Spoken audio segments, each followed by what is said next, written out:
शहर के बाहरी इलाके में एक पुराना वीरान हवेली थी जिसका नाम था भयावह घर। लोग कहते थे उस हवेली में एक आत्मा भटकती है जो हर अमावस्या की रात एक खतरनाक खेल खेलती है। अरुण, विकास और नेहा, तीन दोस्त जो रोमांच के दीवाने थे, उन्होंने एक रात उस हवेली में जाने का फैसला किया, यह साबित करने के लिए कि ये सब महज अफवाहें हैं। घड़ी में ठीक 12 बज रहे थे जब वे टूटे हुए लोहे के गेट से हवेली के परिसर में दाखिल हुए। हवेली के अंदर का माहौल बहुत भयानक था।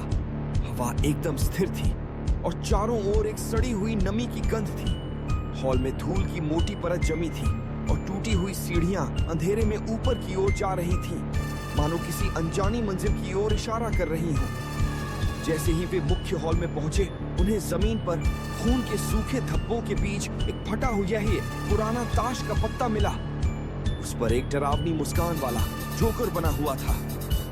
तभी हवेली की हर खिड़की और दरवाजे एक झटके में बंद हो गए। कमरा एक भयानक गहरी आवाज से गूंज उठा। स्वागत है मेरे मौत के खेल में। नियम सरल है, तुम तीनों में से केवल एक ही सुबह का सूरज देखेगा। जोकर के पत्ते को ढूंढो, जो उसे पकड़ेगा वह बच जाएगा, बाकी सब मेरे होंगे। विकास, जो सबसे ज्यादा घबराया हुआ था, चिल्लाया, ये सब बकवास है, हम यहां से निकलेंगे। वह दरवाजे की ओर भागा, लेकिन उसका हाथ जैसे ही दरवाजे के हैंडल से टकराया, एक अदृश्य शक्ति ने उसे जोर से पीछे धकेल दिया। उसकी पीठ एक खंभे से टकराई और वह दर्द से कराह उठा। नेहा ने डरते हुए कहा, हमें खेल खेलना होगा वरना हम सब मर जाएंगे। अगले ही पल एक भयानक हंसी हवेली में गूंजी और एक पुराना काला संदूक कमरे के बीचों बीच प्रकट हुआ। संदूक के ऊपर एक संदेश लिखा था, पहला सुराग, जोकर ने सबसे कीमती चीज छिपा रखी है। अरुण ने हिम्मत जुटाई और कमरे का जायजा लिया। उसकी नजर एक पुरानी सुनहरी तस्वीर पर पड़ी जिसमें एक लड़की थी जिसकी आंखें काले रंग से मिटा दी गई थी। वह तस्वीर उतारता है और उसके पीछे एक छोटी सी चाबी मिलती है। तभी विकास की नजर संदूक पर पड़ी। वह चाबी छीनने के लिए अरुण की ओर लपका। मुझे जीने दो, उसने चीखते हुए कहा। दोनों के बीच जबरदस्त हाथापाई हुई। जैसे ही चाबी संदूक में लगी, संदूक के अंदर से अचानक एक बधी बूदार काली गैस निकली। गैस ने कमरे को भर दिया और विकास ने जोर जोर से खांसना शुरू कर दिया। उसकी त्वचा जलने लगी और वह जमीन पर गिरकर तड़पने लगा। उसकी आंखें अरुण और नेहा को घूर रही थीं, मानो मदद मांग रही हैं। पर कुछ ही पलों में उसकी सांसें रुक गो जब ये अरुण और नेहा सन्न रह गए। विकास की लाश के बगल में जमीन पर एक और ताश का पत्ता गिरा। इस बार मृत्यु का पत्ता। भयानक आवाज फिर आई, एक पत्ता और एक खिलाड़ी कम। अब दूसरा सुराग एक दीवार पर खून से लिखा हुआ था, जोकर तुम्हारे डर के आईने में है। नेहा लगभग बेहोश होने वाली थी।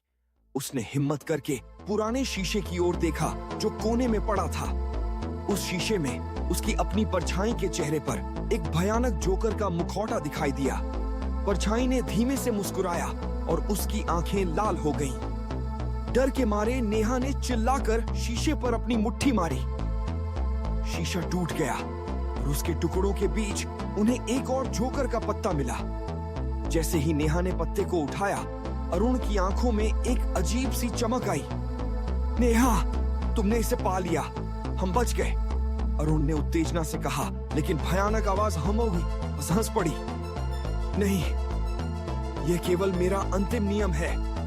तुम दोनों में से जोकर का पत्ता रखने वाला ही खेल जारी रखेगा, अपने साथी की बलि देकर। नेहा की आंखें डर से फैल गईं। उसने अरुण की ओर देखा जिसका चेहरा अब भयानक रूप से बदल चुका था। उसकी आंखों में कोई पहचान नहीं थी, सिर्फ एक खाली पागलपन भरी नजर थी। मुझे माफ करना नेहा, अरुण ने एक धीमी लेकिन घिनौनी आवाज में कहा। मुझे जीना है। इससे पहले कि नेहा कुछ समझ पाती, अरुण ने संदूक से निकली एक नुकीली जंग लगी कील उठा ली और उसे नेहा के पेट में घोंप दिया। नेहा की चीख हवेली में गूंज उठी। वह जमीन पर गिर गई। उसके हाथ से जोकर का पत्ता छूट गया। अरुण ने जल्दी से उस पत्ते को उठाया। उसके खून से सने हाथ अब कांप रहे थे। तभी एक तेज रोशनी हुई। जमीन पर नेहा की लाश के पास तीसरा जोकर का पत्ता दिखाई दिया। अरुण ने पत्ते उठाए। हवेली के बंद दरवाजे अपने आप खुल गए। अरुण लड़खड़ाता हुआ बाहर भागा। वह बच गया था, लेकिन उसका मन और आत्मा हमेशा के लिए उस हवेली में कैद हो गए थे।